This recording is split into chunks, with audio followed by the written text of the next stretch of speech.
சகோதரர் திருமாவளவன் அவர்கள். இப்போ எனக்கு ஒரு சந்தேகம் என்னென்னா, அவருக்கு 21 கேள்விகள் கேட்கப்பட்டிருக்கிறதா, அக்டோபர் 2 அவரோட மாநாடு நடக்குமா நடக்காதா என்பது மிகப்பெரிய கேள்விக்குறியாக இருக்கிறது. சரி, அது இருக்கட்டும். அதிமுகவை கூப்பிட்டு இருக்கிறார், விஜயை கூப்பிட்டுருக்கிறார். இதில் என்னென்னா, குடித்தவங்களை பற்றி அவர் மாநாடு நடத்துகிறாரா இல்லைன்னா புதிய முடிச்சு போடுறாரான்னு எனக்கு தெரியல. அதனால் கூட்டணிக்கு ஒரு முடிவு கட்டுகிறாரா இல்லைன்னா கூட்டணியை முடிவு கட்டுகிறாரா என்பது தான் நமக்கு சந்தேகமாக இருக்கிறது. திமுக கூட்டணியை முடிவுக்கு கொண்டு வருகிறாரா, அதிமுக போன்ற கட்சிகளோட முடிவு எடுக்கிறாரா, இந்த முடிவா அந்த முடிவா? இது குடிக்கு முடிவு கட்டுறதா தெரியல, கூட்டணிக்கு முடிவு கட்டுறதாகவும் கூட்டணியை பற்றி முடிவு எடுக்கிறவா தான் எனக்கு தெரியுது. நாங்கள் என்றைக்குமே அண்ணன் திருமாவளவன் பாஜகவை அழைக்க மாட்டாங்கன்னு எங்களுக்கு தெரியும். அதனால் அவங்க அழைக்கலன்னு இல்லை, அவங்க அழைக்கலன்றதுக்காக மது ஒழிப்பில் நாங்கள் தீவிரமாக இருக்கிறோம் இல்லைன்றதில்ல. நாங்கள் மது ஒழிப்பில் என்றைக்குமே தீவிரமாக இருக்கிறோம். நாங்கள் அதுக்காக மாநாடு நடத்தினோம், நாங்கள் அதுக்காக கூட்டம் போட்டோம், ஆர்ப்பாட்டம் நடத்தினோம், எல்லாமே நடத்தினோம். ஆனால் அவங்க எப்படி ஒரு போலி மது ஒழிப்பு, இது போலி மதச்சார்பின்மை மாதிரி ஒரு போலி மது ஒழிப்பை அவர்கள் கொண்டு இருக்கிறார்கள். நாங்கள்லாம் உண்மையான மது ஒழிப்பாளர்கள் என்பதுதான் எனது கருத்து. அனைவருக்கும் வணக்கம். பாரதிய ஜனதா கட்சியின் சார்பில் உறுப்பினர் சேர்க்கை நடைபெற்று வருகிறது.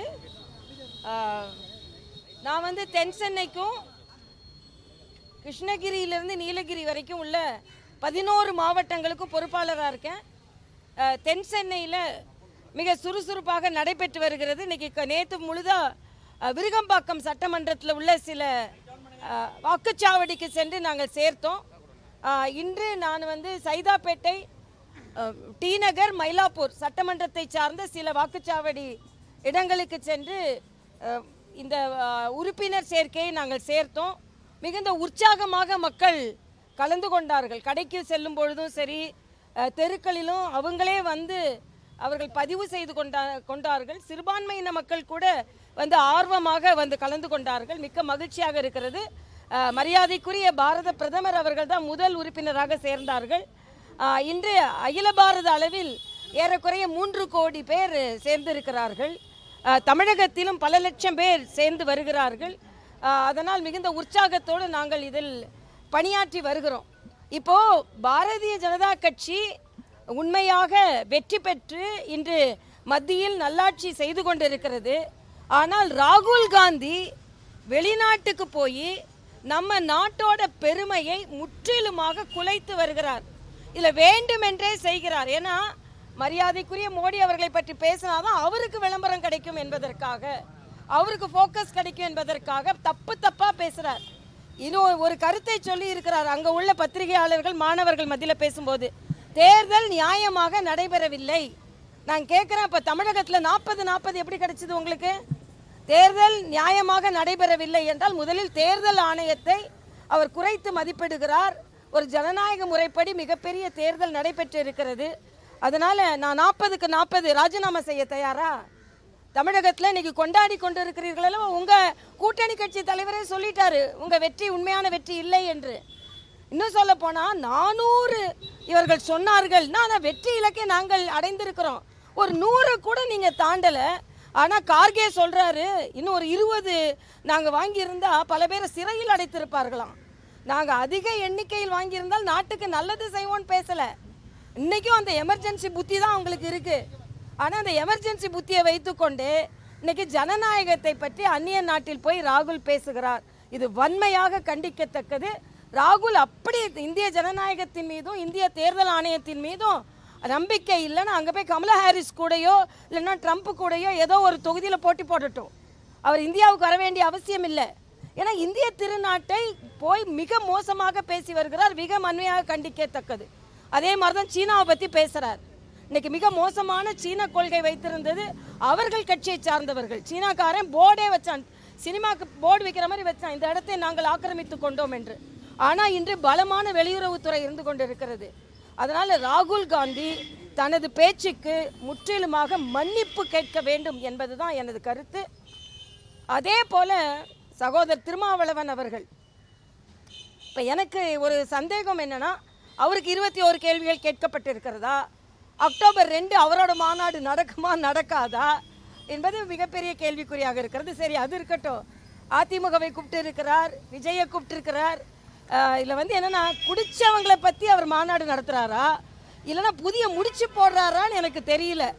அதனால் கூட்டணிக்கு ஒரு முடிவு கட்டுகிறாரா இல்லைன்னா கூட்டணியை முடிவு கட்டுகிறாரா என்பது தான் நமக்கு சந்தேகமாக இருக்கிறது. திமுக கூட்டணியை முடிவுக்கு கொண்டு வருகிறாரா, அதிமுக போன்ற கட்சிகளோட முடிவு எடுக்கிறாரா, இந்த முடிவா அந்த முடிவா? இது வந்து குடிக்கு முடிவு கட்டுறதா தெரியல, கூட்டணிக்கு முடிவு கட்டுறதாகவும் கூட்டணியை பற்றி முடிவெடுக்கிறவா தான் எனக்கு தெரியுது. அதனால் இன்றைக்கி வந்து ஒரு மது ஒழிப்பு என்ற ஒரு பெயரை வைத்துக்கொண்டு ஒரு சலசலப்பை ஏற்படுத்த வேண்டும் என்று நினைக்கிறார். அதுதான். ஏன்னா இப்போ 3 வருடம் அவங்க கூட இருந்துட்டு அதை பற்றியெல்லாம் பேசலை. இதோட பெரிய பெரிய பிரச்சனைகள் வந்தது, அப்பொழுது பேசலை. அதனால் இவர்கள் வந்து எல்லாவற்றையுமே அரசியலாக்கி கொண்டு இருக்கிறார்கள். நாங்கள் நல்லது மக்களுக்கு செய்ய வேண்டும் என்ற ஒற்றை நோக்கத்தோடு நாங்கள் பணியாற்றி கொண்டிருக்கிறோம் என்பதற்காகத்தான் நாங்கள் நேர்மறையாக உறுப்பினரை சேர்த்து கொண்டு இருக்கிறோம். வெற்றிகரமாக நாங்கள் அந்த இலக்கை முடிப்போம் என்பது எனது கருத்து. நாங்கள் என்றைக்குமே அண்ணன் திருமாவளவன் பாஜகவை அழைக்க மாட்டாங்கன்னு எங்களுக்கு தெரியும். அதனால் அவங்க அழைக்கலன்னு இல்லை, அவங்க அழைக்கலன்றதுக்காக மது ஒழிப்பில் நாங்கள் தீவிரமாக இருக்கிறோம் இல்லைன்றதில்லை. நாங்கள் மது ஒழிப்பில் என்றைக்குமே தீவிரமாக இருக்கிறோம். நாங்கள் அதுக்காக மாநாடு நடத்தினோம், நாங்கள் அதுக்காக கூட்டம் போட்டோம், ஆர்ப்பாட்டம் நடத்தினோம், எல்லாமே நடத்தினோம். ஆனால் அவங்க எப்படி ஒரு போலி மது ஒழிப்பு, இது போலி மதச்சார்பின்மை மாதிரி ஒரு போலி மது ஒழிப்பை அவர்கள் கொண்டு வந்து கொண்டு இருக்கிறார்கள். நாங்கள்லாம் உண்மையான மது ஒழிப்பாளர்கள் என்பதுதான் எனது கருத்து.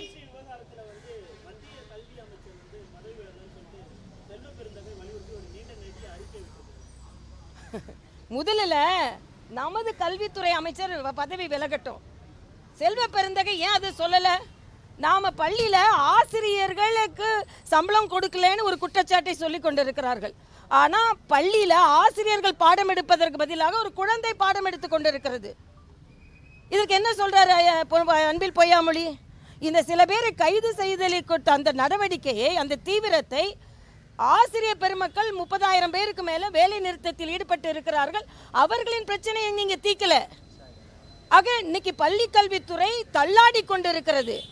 ஆனால் முதலில் தமிழக பள்ளி கல்வித்துறை அமைச்சர் ராஜினாமா செய்யட்டும். இன்னொன்று, புதிய கல்விக் கொள்கையை கல்வியை மேம்படுத்துவதற்கான ஒரு திட்டம். ஆனால் இவர்கள் கல்வியை குறைப்பதற்கான அத்தனை திட்டங்களையும் கொண்டு வந்து கொண்டிருக்கிறார்கள். பள்ளிகளில் இன்னைக்கு கூட ஒரு செய்தி வந்திருக்கு, மாநகராட்சி பள்ளியில் 5 வகுப்புகள் ஒரு 300 சதுர அடிக்குள்ளே நடத்தப்பட்டு வருகிறது அப்படின்னு. ஆக உங்களோட பள்ளி கல்வித்துறை எங்கே சென்று கொண்டு இருக்கிறது? அதனால் செல்வ பெருந்தகை அவங்க திருமாவளவனுக்கு சந்தேகம் வந்துருச்சு, செல்வ பெருந்தகைக்கு இப்போ சந்தேகம் வந்துருச்சு. நேற்று போய் ஒரு அஞ்சலி செலுத்த போன இடத்துல சொல்லியிருக்கிறார், எங்களுக்கே பாதுகாப்பு இல்லை, எந்த விதத்துலையும் எங்களுக்கு பாதுகாப்பு கொடுக்கல, கூட்டணி கட்சிக்கே இந்த பிரச்சனைனா நாங்கள் என்ன பண்ணுறது அப்படின்னு. ஆக திராவிட முன்னேற்ற கழக கூட்டணி கட்சிகளிடமிருந்து ஒரு எதிர்ப்பு குரல் கொஞ்சம் கொஞ்சமாக வர ஆரம்பித்திருக்கிறது என்பது 2026இல் திமுகவோட இருந்தால் அவர்களுக்கு நம்பிக்கையாக வெற்றி கிடைக்காது என்பதை ஒவ்வொரு கட்சியாக உணர ஆரம்பித்திருக்கிறது என்பதைத்தான் நமக்கு காட்டுகிறது. அது அவரோட இல்லை அது எல்லாருக்கும் முக்கியத்துவம் அளிக்கப்பட்டு கொண்டு இருக்கிறது. அது அவரோட கருத்து, அவர்கிட்ட கேட்டால். நான் எங்கள் கட்சியில் என்ன முக்கியத்துவம் அளிக்க வேணுமோ தேர்தல் அப்போல்லாம் அவரெல்லாம் கூப்பிட்டு நாங்கள் நிறைய பணி கொடுத்தோம். அதனால் அது அவர்கிட்ட தான் நீங்கள் கேட்கணும். நன்றி தம்பிங்களா, நன்றி.